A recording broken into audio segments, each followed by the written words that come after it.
1947 സ്വാതന്ത്ര്യം കിട്ടി. പിന്നീട് കേരളം ഉണ്ടായി. കേരളത്തില് നമ്മുടെ മലയാളികൾക്ക് സ്വാതന്ത്ര്യത്തിന്റെ അനുഭൂതികളെല്ലാം കഴിഞ്ഞ കുറെ കാലങ്ങളായി ഏത് വിധത്തിലാണ് അനുഭവിച്ചു വരുന്നത് എന്ന് മനസ്സിലാക്കിക്കൊണ്ട് ഇടതിന്റെയും വലത്തിന്റെയും ഭരണം അത് കണ്ട് മനം മടുത്തിട്ട് എന്നാ ഇനി ഒരു കൊല്ലം കൂടെ അങ്ങോട്ടെ ഒരു ടേണും കൂടെ പോട്ടെ എന്ന് കരുതിയിട്ട് പിണറായിയുടെ മണ്ടയ്ക്ക് എടുത്ത് രണ്ടാമത്തെ ടേം എടുത്തു വെച്ച് കൊടുത്തിട്ട് അന്ത്യനാളുകൾ നിൽക്കുന്ന ഈ സമയത്താണ് ഇവിടെ ഈ കഴിഞ്ഞ ദിവസം, അതായത് ഇന്നലെ 2025 നവംബർ 1 കേരളം അതിദാരിദ്ര്യരായിട്ടുള്ള വലിയൊരു ഭാഗം മുക്തരായി എന്ന് പറഞ്ഞുകൊണ്ട് വലിയ തള്ളങ്ങോട്ട് അടിച്ചുവിട്ടത്. ഈ തള്ള് അടിച്ചു വിട്ടപ്പോഴാണ് യഥാർത്ഥത്തിൽ കേരളത്തിലെ ജനങ്ങൾക്കൊരു കാര്യം മനസ്സിലായത്. കഴിഞ്ഞ 10 വർഷം ഇവിടെ ഭരിച്ചത്, അതായത് ആദ്യത്തെ 5 വർഷം കഴിഞ്ഞപ്പോൾ പടിയിറക്കി വിടണമായിരുന്നു, വിട്ടിരുന്നെങ്കിൽ ഒരു ഗതികേട് വരില്ലായിരുന്നു എന്ന്. അത് എല്ലാവർക്കും മനസ്സിലാവുന്നുണ്ട്, മുഴുവൻ ആൾക്കാർക്കും മനസ്സിലായി. സത്യത്തിൽ ഇവിടെ അതിദാരിദ്ര്യം നിർമ്മാർജ്ജനം ചെയ്യണമെങ്കിൽ ആദ്യം ചെയ്യേണ്ടത് സർക്കാരിലാണ്. ഈ സംസ്ഥാനത്ത് 3.5 കോടി ജനങ്ങളിൽ കുറെ പേർ അതിദരിദ്രരാണ്. ആ അതിദാരിദ്ര്യം നിർമ്മാർജ്ജനം ചെയ്തു എന്ന് പിണറായി പ്രഖ്യാപിക്കണമെന്നുണ്ടെങ്കിൽ ചില്ലറ ചങ്കുറപ്പ് പോരാ. അതൊരു വല്ലാത്തൊരു ഉറപ്പാണ്, കുറുപ്പിന്റെ ഉറപ്പെന്നാ അതിന് പറയാം. കാരണം എന്തെടുത്തു കൊടുത്തിട്ടാണ് ഇവരുടെ ദരിദ്രം മാറ്റിയത്, എന്താണ് ഈ അതിദരിദ്രർക്ക് ചെയ്തു കൊടുത്തത് എന്ന് ചോദിച്ചു കഴിഞ്ഞാൽ കുറെ തള്ളുകൾ വായുവിൽ വലിച്ചെറിയുന്ന തള്ളുകൾ കൊണ്ട് പശിയടക്കുന്ന വലിയൊരു സമൂഹം ഇവിടെ നിൽക്കവേ അവരുടെ മുന്നിൽ അവരെ മാനം കെടുത്തിക്കൊണ്ട് 1.5 കോടി ചെലവഴിച്ചുകൊണ്ട് വേദിയിൽ കയറി നിന്ന് വലിയൊരു തള്ളങ്ങട്ട് അടിച്ചുവിടുകയാണ് ഇവിടെ അതിദാരിദ്ര്യ മുക്ത സംസ്ഥാനമായി മാറി എന്നുള്ളത്. സത്യത്തിൽ ഇവിടെ ഏറ്റവും അതിദരിദ്രമായിട്ട് കിടക്കുന്നത് ഖജനാവാണ്, സർക്കാരിന്റെ ഖജനാവാണ്. പിണറായി തന്നെ നോക്കി നടത്തുന്ന ഖജനാവിന്റെ കാര്യമാണ്. അദ്ദേഹം ഇവിടുത്തെ മുഖ്യമന്ത്രിയാണല്ലോ. അദ്ദേഹത്തിന് അറിയാം ഈ ഖജനാവ് ഫുള്ള് കാലിയാണെന്നുള്ളത്. അതുകൊണ്ടാണ് കേന്ദ്രത്തെ കുറ്റം പറഞ്ഞ് മറ്റുമൊക്കെ നടന്നുകൊണ്ടിരിക്കുന്നത്.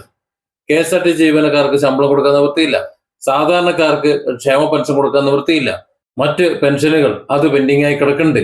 പിന്നെ ഇലക്ഷൻ അടുത്ത നിലയ്ക്ക് ഇവിടെ എന്തൊക്കെയോ ചില പൊടിക്കങ്ങളും കാട്ടിക്കൂട്ടി എന്തൊക്കെയോ കുറെ പ്രഖ്യാപനങ്ങൾ നടത്തി എന്നതിലുപരി ഒന്നുമില്ല. ഇതിനു മുമ്പ് കുറച്ച് ആശയും തൊഴിലുറപ്പുകാരും അതുപോലെ മറ്റുള്ളവരും ഒക്കെ അവിടെ കിടന്നതും അടികൊണ്ടതും ഒക്കെ നമ്മൾ കണ്ടതായി. ഇപ്പോഴും ആ സമരം തുടരുന്നുണ്ട്.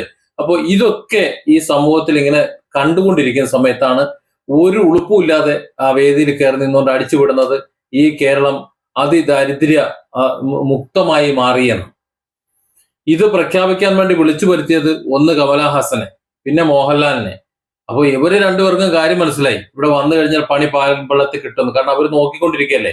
കഴിഞ്ഞ ഒരു 5-6 മാസമായി, 5-6 ഒരു 5-8 മാസമായി, 1 വർഷത്തോളമായിട്ട് ഇവിടെ കേരളത്തിലെ 3.5 കോടി ജനം എങ്ങനെയാണ് പ്രതികരിക്കുന്നത് എന്നും ഒരു കേസിൽ രാഹുൽ മാങ്കൂട്ടത്തിനെ തന്നെ കൊടുക്കാൻ ഒരു പെണ്ണ് കേസ് ഉണ്ടാക്കിയിട്ട് പോലും അവിടെയും പിണറായിക്കെതിരെ തിരിഞ്ഞു കുത്തുന്നതും ഒക്കെ കണ്ടിട്ട് ഈ സർക്കാരിന്റെ ജനപിന്തുണ എത്രയാണ്, സർക്കാരിന്റെ ഭരണം എന്താണ് എന്നൊക്കെ കണ്ടുകൊണ്ടിരിക്കുന്ന ഈ പറഞ്ഞ സിനിമാ നടന്മാർ, പിണറായിക്ക് ഏറ്റവും അധികം സ്വാധീനം ചെലുത്താൻ കഴിയുന്ന, ജനങ്ങളിലേക്ക് ഏറ്റവും സ്വാധീനം ചെലുത്താൻ കഴിയുന്ന 2 പേരാണ് മോഹൻലാലും കമലഹാസൻ എന്ന് പറയുന്നത്. ഇവര് 2 പേരും തേച്ചിട്ട് പോയി. ഇവര് വന്നില്ല. വന്നു കഴിഞ്ഞാൽ ജനം അവരെ തേക്കുമെന്ന് അവർക്ക് അറിയാവുന്നത് കൊണ്ട് തന്നെയാണ് മനഃപൂർവ്വം വരാത്തത്. പിന്നെ നസ്രാണിയിൽ ഒരു ഡയലോഗ് ഉണ്ട്. ആ നസ്രാണിയിൽ ഒരു ഡയലോഗ് പറയുന്ന പോലെ മമ്മൂട്ടിക്ക് അതിൽ പങ്കെടുക്കാതിരിക്കാൻ നിവൃത്തിയില്ല. കേരളത്തിലെ ജനങ്ങൾ എപ്പോഴും അങ്ങോട്ടും ഇങ്ങോട്ടും നടക്കുന്നവരാ, അല്ലാതെ 140 വാഹനങ്ങളുടെ അകമ്പടിയിൽ ഇങ്ങനെ തേരോട്ടം നടത്തുന്നവരല്ല, എക്സ്പ്രസ് വേയിൽ പായുന്ന പോലെ പായുന്നവരല്ല. ക്ലിഫ് ഹൗസിന്റെ 4 ചുവരുകൾക്കുള്ളിൽ നീന്തൽക്കുളവും അതുപോലെ AC ഡെക്കറേഷനുകളും ചെയ്തു വെച്ചിട്ടുള്ള മുഖ്യമന്ത്രിക്ക് ഒരു മനസ്സിലാവില്ല, പുറത്തേക്ക് ഇറങ്ങി നടക്കണം. തിരുവനന്തപുരത്ത് തന്നെ തെരുവിലൂടെ 1 കിലോമീറ്റർ നടന്നു കഴിഞ്ഞാൽ മനസ്സിലാവും എത്ര പേർ തെരുവിൽ, ഫുട്പാത്തിൽ, അതുപോലെ പീഡികത്തിണ്ണയിൽ, പാലത്തിന്റെ അടിയിൽ അന്തിയുറങ്ങുന്നു എന്ന്, എത്ര പേർ ഭക്ഷണം കഴിക്കുന്നു എന്ന്. അതൊക്കെ ഒന്ന് കണ്ടു നോക്കണം. കണ്ടു നോക്കിയതിന് ശേഷം മാത്രം പറയണം ഇവിടെ അതിദാരിദ്ര്യം നിർമ്മാർജ്ജനം ചെയ്തു എന്ന്. വേണ്ട, ഇന്നലെ മന്ത്രി പ്രഖ്യാപിച്ചല്ലോ ഇവിടെ എല്ലാ അതിദാരിദ്ര്യ മുക്ത സംസ്ഥാനമായി കേരളം മാറിയെന്ന്. ഇന്ന് മുതൽ ഏതെങ്കിലും ഒരു ദിവസം നമ്മളൊക്കെ ഒന്ന് ചാലഞ്ച് ചെയ്യുന്നു, നമ്മുടെ കൂടെ ഒന്ന് ഇറങ്ങി ഈ കേരളത്തിലെ ഏതെങ്കിലും ഒരു നഗരത്തിന്റെ ഭാഗത്തു കൂടി ഒന്ന് നടക്കാൻ സാധിക്കുമോ? എവിടെയെങ്കിലും കിടക്കുന്ന അനാഥര കാര്യമല്ല പറയുന്നത്, കുടുംബത്തോടെ താമസിക്കുന്ന അന്നന്നുള്ള അന്നത്തിന് പോലും നിവൃത്തിയില്ലാത്ത, ഭക്ഷണത്തിലും വകയില്ലാത്ത കുടുംബത്തിന്റെ കാര്യമാണ് പറയുന്നത്. ആ കുടുംബത്തിനെയൊക്കെ എവിടെയെങ്കിലും തലചായ്ക്കാനുള്ള ഒരു സംവിധാനം, ഒരു വാടക കെട്ടിടത്തിലെങ്കിലും കൊണ്ടാക്കി അവർക്ക് പശയടക്കാനുള്ള എന്തെങ്കിലും ഒരു സംവിധാനം ചെയ്ത് കൊടുത്തിട്ടാണ് ഈ ഡയലോഗ് അടിച്ചിരുന്നെങ്കിൽ തരക്കെടില്ലായിരുന്നു. 6-7 മാസം 8 മാസത്തോളം നാട്ടിലില്ലായിരുന്നു, ചികിത്സയിലായിരുന്നു മമ്മൂട്ടിക്ക്. പക്ഷേ നാട്ടിൽ നടക്കുന്ന കാര്യങ്ങളൊന്നും അറിയില്ലല്ലോ. അദ്ദേഹം അമേരിക്കയിലെ ഷൂട്ടിംഗ് കഴിഞ്ഞിട്ട് നേരെ വേദിയിലേക്കാണ് വന്നത്. കയറി വന്നപ്പോൾ തന്നെ കാര്യം മനസ്സിലായി, മോഹൻലാൽ വന്നിട്ടില്ല, അതുപോലെ കമലഹാസൻ വന്നിട്ടില്ല. മിക്കവാറും അവർ തമ്മിൽ സംസാരിച്ചിട്ടുണ്ടാവും. ഇത് തള്ളാൻ വേണ്ടി പോകണ്ടെന്ന്. അതുകൊണ്ട് തന്നെ പച്ചയ്ക്ക് പിണറായിയെ നല്ല സുന്ദരമായ തേപ്പ് മമ്മൂട്ടി വേദിയിൽ വെച്ചിട്ട് തേച്ചത്. അങ്ങും തൊടാതെ ഇങ്ങും തൊടാതെ കുറച്ച് വർത്തമാനം പറഞ്ഞ അവസാനം ദാരിദ്ര്യം അവിടെ അവശേഷിക്കുന്നു എന്ന് വ്യക്തമായി തന്നെ പറഞ്ഞത്. അതിദാരിദ്ര്യം എന്ന് പറഞ്ഞാൽ എന്താണ് ഉദ്ദേശിക്കുന്നത്, അദ്ദേഹം എന്താണ് ഉദ്ദേശിച്ചതെന്ന് അറിയില്ല. നമ്മളൊക്കെ അതിദാരിദ്ര്യം എന്ന് പറയുന്നത് ആഹാരം, വസ്ത്രം, പാർപ്പിടം, അതുപോലെ തന്നെ ചികിത്സ, എന്തെങ്കിലും വൈദ്യസഹായം, ഇതൊക്കെ ഏതെങ്കിലും തരത്തിൽ കൈവരിക്കാൻ അല്ലെങ്കിൽ ചെയ്യാൻ സാധ്യതയില്ലാതെ നരകിക്കുന്നവരെയാണ് അതിദാരിദ്ര്യം എന്ന് പറയുന്നത്. അങ്ങനെയുള്ളവരല്ലേ ഇവിടെ കൂടുതൽ. ഇവിടെ അതിദാരിദ്ര്യം മാറിയിട്ടുള്ളത് ഒരേ ഒരു വിഭാഗത്തിൻ്റെതാണ്, അത് ആശുപത്രികളുടേതാണ്. ആശുപത്രികളുടെ അതിദാരിദ്ര്യം മാറിയിട്ടുണ്ട്. അതിനുള്ള കാര്യങ്ങളൊക്കെ ഈ സർക്കാർ ചെയ്തു കൊടുത്തിട്ടുമുണ്ട്. ഇവിടെ കൊല്ലപ്പെടുന്നുണ്ട്, നിത്യേന ചികിത്സാ പിഴവെന്ന് പറഞ്ഞിട്ട് അവിടെ ചികിത്സിക്കാൻ വരുന്നവർ കൊല്ലപ്പെടുന്നുണ്ട്. പിഞ്ചു മക്കളടക്കം പലരുടെയും കൈയും കാലും ഒക്കെ മുറിച്ചു മാറ്റപ്പെടുന്നുണ്ട്. പലരും ആ കാരണത്താൽ തന്നെ ചികിത്സിക്കാൻ നിവൃത്തിയില്ലാതെ പട്ടിണിയാകുന്നുണ്ട്. പക്ഷെ അവിടെയൊക്കെ സർക്കാർ ആശുപത്രികൾ ഉൾപ്പെടെ ഇത്തരത്തിൽ ചികിത്സാ പിഴവുകൾ കൊണ്ട് കുടുംബം അനാഥരാകുന്ന അവസ്ഥ വരെ വരുമ്പോൾ കേസിൽ നിന്ന് രക്ഷപ്പെടാനോ ജനങ്ങളുടെ കണ്ണിൽ പൊടിയിടാനോ വേണ്ടി ചില പ്രഖ്യാപനങ്ങൾ നടത്തും. അവസാനം ഒരു കൊച്ചു മകളുടെ കൈ മുറിച്ചു മാറ്റി. എന്തൊക്കെയായിരുന്നു ഇവിടെ മുഖ്യമന്ത്രി പറഞ്ഞിരുന്നത്? ഞങ്ങൾ നോക്കി, ഞങ്ങൾ നിങ്ങൾ കുടുംബമല്ല, ഞങ്ങൾ നോക്കി, ഞങ്ങൾ ഏറ്റെടുത്തു എന്ന് തള്ളി വിട്ടിട്ട് ദിവസങ്ങളായല്ലേ ഉള്ളൂ. എന്നിട്ട് അവിടെ കയറി അതിദാരിദ്ര്യാവസ്ഥ ഞങ്ങൾ തുടച്ചു മാറ്റി എന്ന് പറയുമ്പോൾ ഈ അശ്രദ്ധ കൊണ്ട് ഒരു കുഞ്ഞിന്റെ കൈ മുറിച്ചു മാറ്റിയിട്ട് അതിന്റെ തുടർ ചികിത്സയും അതിന്റെ ബാക്കി കാര്യങ്ങളുമായി നട്ടം തിരിയുന്ന ഒരു കുടുംബം, ആശുപത്രിയിൽ നിന്ന് മരുന്ന് കൊടുത്തിട്ട് മാത്രം കാര്യമില്ലല്ലോ, അതരിയുന്ന കുടുംബം ഭക്ഷണത്തിന് പോലും വകയില്ലാതെ തെക്ക് വടക്ക് നടക്കുന്നത് മുഖ്യമന്ത്രി പിണറായി കാണുന്നുണ്ടോ? വാഗ്ദാനത്തിന് കുഴപ്പമൊന്നുമില്ല. പറയുന്നത് എന്താണ്? 64,006 കുടുംബങ്ങൾക്ക് പിന്നെ പരിശോധിച്ച് എന്തൊക്കെയോ കൊടുത്തു എന്നുള്ളത്. 64,006 കുടുംബങ്ങൾ, 3.5 കോടി ജനങ്ങളിൽ ലക്ഷക്കണക്കിന് കോടിയിലധികം ജനങ്ങൾ അതിദരിദ്രരായി ഇവിടെ കിടക്കുമ്പോൾ അതിൽ 64,000 പേരെ പരിശോധിച്ചു. 20,000-ലധികം പേർക്ക് ഫുഡ് കൊടുത്തു, കിറ്റ് കൊടുത്തു. ഏത് ലക്ഷക്കണക്കിന് പേർ തെരുവിൽ പട്ടിണി കിടക്കുന്ന സമയത്ത് ഡിവൈഎഫ്ഐ അടക്കം കിറ്റും കൊണ്ട് കൊടുക്കുന്നുണ്ടല്ലോ. പൊതിച്ചോറ് എന്ന് പറയാറുണ്ടല്ലോ, പൊതിച്ചോറ്. ആ പൊതിച്ചോറും കൊണ്ട് നടക്കുമ്പോൾ ഒരു ഉടുപ്പില്ലാതെ പറയണം ഞങ്ങൾ 20,648 പേർക്ക് കിറ്റ് കൊടുത്തു. കുറച്ചു നാളെ കിറ്റ് കൊടുത്തു. എത്ര നാൾ കൊടുത്തു? എത്ര നാൾ തിന്നാൻ കൊടുത്തു? അവരുടെയൊക്കെ ഇന്നത്തെ അവസ്ഥ എന്താ? ഇനി ഏറ്റവും രസം എന്താണെന്നറിയോ? ഇന്ത്യൻ ഈ വലിയ വൻകരയിലെ ഏറ്റവും കൂടുതൽ തൊഴിലില്ലായ്മ അനുഭവിക്കുന്ന ഒരു സംസ്ഥാനത്തിന്റെ മുഖ്യമന്ത്രിയാണ് ഈ തള്ളിവിടുന്നത്. ഏറ്റവും കൂടുതൽ ലക്ഷദ്വീപാണ്. ഒരു 29-30 വയസ്സ് വരെയുള്ള ചെറുപ്പക്കാർ, തൊഴിലില്ലാത്ത ചെറുപ്പക്കാരുടെ കണക്കെടുക്കുകയാണെന്നുണ്ടെങ്കിൽ ഏതാണ്ട് 36.2% ലക്ഷദ്വീപിലെ തൊഴിലില്ലായ്മ. അതിന് കാരണമുണ്ട്.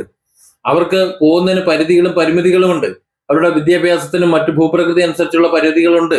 അതുകൊണ്ട് തന്നെ അവിടെ ഉണ്ടാകാം. അവർ പ്രാദേശികമായുള്ള തൊഴിലുകളോ മറ്റു കാര്യങ്ങളോ എടുത്ത് ജീവിക്കുന്നുണ്ടാകാം. പക്ഷെ കേരളത്തിന്റെ ഗതി ഏതാണോ?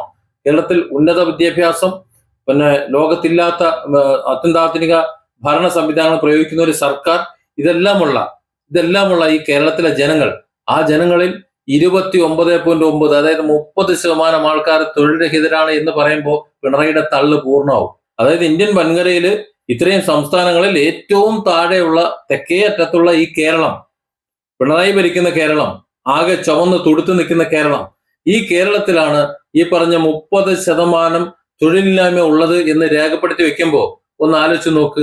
വിദ്യാഭ്യാസപരമായി ഉയർന്ന സംസ്ഥാനം, ഇതൊന്നുമില്ലാത്തടത്ത് ഈ ഒരു പ്രശ്നം ഇല്ല എന്നാണ് പറയുന്നത്. സത്യത്തിൽ പിണറായി കേരള ജനതയോട് ചെയ്യുന്ന ഒരു വലിയ ചതിയാണ്. അടുത്ത ഒരു തെരഞ്ഞെടുപ്പിൽ ഇടതുപക്ഷം തന്നെ അധികാരത്തിൽ വരണം എന്നുള്ള ഒരു കുരുട്ടുബുദ്ധി കൂടെ ഇതിന്റെ പിന്നിലുണ്ട്. ഇവിടെ അതിദാരിദ്ര്യം തുടച്ചു നീക്കുന്നുള്ള ഒരു കണക്ക് അങ്ങോട്ട് പ്രഖ്യാപിക്കുമ്പോൾ കേന്ദ്ര സർക്കാർ വിചാരിക്കും, ഓക്കെ, പരസ്യമായിട്ടാണല്ലോ പറയുന്നത്, രേഖാമൂലമാണ് പറയുന്നത്, അപ്പോൾ കേരളത്തിൽ ഇപ്പൊ അതിദാരിദ്ര്യമില്ല. അങ്ങനെയാണെങ്കിൽ ഇനി അതിദാരിദ്ര്യർക്ക് കൊടുക്കുന്ന മറ്റ് ആനുകൂല്യങ്ങൾ, റേഷൻ അടക്കമുള്ള മുഴുവൻ, റേഷന്റെ കാര്യം പറഞ്ഞപ്പോഴാണ് കേരളത്തിൽ 4.6% പേർക്ക് റേഷൻ കാർഡ് തന്നെ ഇല്ല. റേഷൻ കാർഡ് തന്നെ ഇല്ലാതെ നിൽക്കുന്ന സന്ദർഭത്തിൽ എങ്ങനെ കണക്കെടുത്തു എന്നറിയില്ല. BPL കാർഡെങ്കിലും ഒന്നും വേണ്ടേ? APL കാർഡോ എന്തെങ്കിലും ഒരു കാർഡ് വേണ്ടേ? ഒരു കാർഡും ഇല്ലാത്തത് 4.6% ആൾക്കാരാ.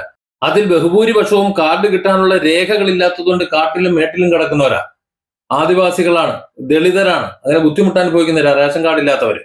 അവർക്ക് എന്തെങ്കിലും ഒരു രേഖ വേണ്ടേ?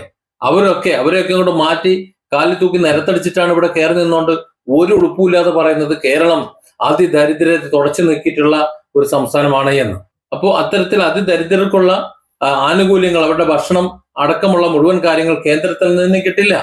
അവർ നിഷേധിക്കും. കാരണം ഇവിടെ അങ്ങനെ ഒരു അവസ്ഥ ഇല്ലല്ലോ. സ്വാഭാവികമായിട്ടും പിന്നെ അടുത്ത തള്ളും. ഈ തെരഞ്ഞെടുപ്പിൽ ജയിച്ചങ്ങനെ കയറി വന്നു കഴിഞ്ഞാൽ കേന്ദ്രം തരുന്നില്ല. കേന്ദ്രം എങ്ങനെ തരും? ഇതൊക്കെ ചിന്തിച്ചിട്ട് തന്നെയാണ് കമലഹാസൻ ഇതിലേക്ക് വരാത്തത്, മോഹൻലാൽ ഇതിനകത്തേക്ക് വരാത്തത്. മമ്മൂട്ടി അവരുമായിട്ട് സംസാരിച്ചിട്ടുണ്ടാവില്ല എന്നാണ് കരുതുന്നത്. അവരുമായിട്ട് സംസാരിച്ചിട്ടുണ്ടാവും. കൈരളിന്റെ ഡയറക്ടറോ അങ്ങനെ എന്തൊക്കെയാണല്ലോ ഇടതുപക്ഷത്തിന്റെ ഒരു സഹയാത്രികൻ കൂടെ ആവുമ്പോൾ നസ്രാണിയിൽ പറയുന്നത് പോലെ മമ്മൂട്ടിക്ക് അവിടെ പങ്കെടുക്കാതിരിക്കാൻ പറ്റില്ല. പക്ഷെ അദ്ദേഹം അവിടെ സംസാരിച്ച ആ സംസാരത്തിന്റെ ഓരോ വാക്കും ഓരോ നോക്കും എടുത്ത് പരിശോധിച്ചു കഴിഞ്ഞാൽ മനസ്സിലാവും പിണറായി എന്ന് പറയുന്ന ഏകാധിപതിയോടുള്ള കലിപ്പ് പച്ചയ്ക്ക് അവിടെ വിളിച്ചു പറയുന്നുണ്ട് അദ്ദേഹം. കേട്ടാൽ തോന്നും പിണറായി ഒരു അല്പം സ്തുതിച്ചിട്ടുണ്ടെന്ന്. ആ സ്തുതി വാചകം കേട്ട് കഴിഞ്ഞാൽ അതിന്റെ പിന്നിൽ മനസ്സിലാവും എന്താണെന്നുള്ളത്. സത്യത്തിൽ ഒരു വലിയ അപകടക്കണിയിലേക്ക് ഇനി അടുത്തൊരു സർക്കാർ വന്നു കഴിഞ്ഞാൽ UDF സർക്കാരാണ് ഇനി ഒരുപക്ഷെ അധികാരത്തിൽ വരുന്നെന്നുണ്ടെങ്കിൽ അവരെ ഒരു തരത്തിലും ഇവിടെ ഭരിക്കാതിരിക്കാൻ വേണ്ടിയുള്ള ഒരു വലിയ കെണിയും കൂടെയാണ് ഇന്നലെ അവിടെ ഒരുക്കി വെച്ചേക്കണേ. കാര്യം കേന്ദ്രത്തിന്റെ സഹായം ഇനി ലഭിക്കാൻ സാധ്യതയില്ല. കേരളത്തിന്റെ ഖജനാവിൽ പണവുമില്ല.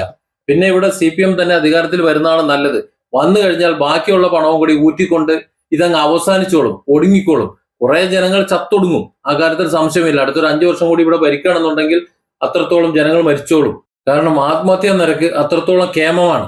2016 2025 കാലഘട്ടം വരെ നോക്കുമ്പോൾ 84,115 പേര് ആത്മഹത്യ ചെയ്തിട്ടുണ്ട് ഇവിടെ. ഏകദേശം 1 ലക്ഷത്തോളം പേര് ആത്മഹത്യ ചെയ്ത് രക്ഷപ്പെട്ടു. അവർ രക്ഷപ്പെട്ടു എന്ന് പറഞ്ഞാൽ മതി. ഇനിയുള്ള ഈ ദുർഭരണം കാണേണ്ട ഒരു ഗതികേട് അവർക്ക് വരണില്ലല്ലോ. അതിൽ ബഹുഭൂരിപക്ഷവും സാമ്പത്തിക പ്രതിസന്ധി കൊണ്ട് ആത്മഹത്യ ചെയ്തവരാ. അതായത് ഇവിടെ പണമില്ലാത്തത് കൊണ്ട്, ഭക്ഷണം കഴിക്കുന്ന വൃത്തിയില്ലാത്തത് കൊണ്ട് ആത്മഹത്യ ചെയ്തവരാ. അങ്ങനെ ഒരുപാട്. അതായത് സാമ്പത്തികമായി ഇവിടെ ഒന്നുമില്ല, തൊഴിലില്ല, ഭക്ഷണമില്ല, വസ്ത്രമില്ല, കടക്കണി, വീടില്ല, ജപ്തി, ഈ രീതിയിൽ നരകിച്ചുകൊണ്ടിരിക്കുന്ന ഒരു ജനത. ആ ജനതയിലെ ഒരു വിഭാഗത്തെ നോക്കി 1 രൂപ ഖജനാവിലില്ലാത്ത ഇന്ത്യയിലെ ഏറ്റവും ദരിദ്രമായ ഖജനാവുള്ള കേരളത്തിന്റെ ഒരു ഭരണാധികാരി വിളിച്ചു പറയുകയാണ് കേരളം അതിദരിദ്രമുക്ത സംസ്ഥാനമായി എന്ന്. ഇതിൽ പരം എന്ത് കോമഡിയാണ് ഈ 2025 അവസാന ഘട്ടത്തിൽ ലോകത്തിന് കൊടുക്കാനുള്ളത്? Different angles. Don't forget to subscribe and support this channel.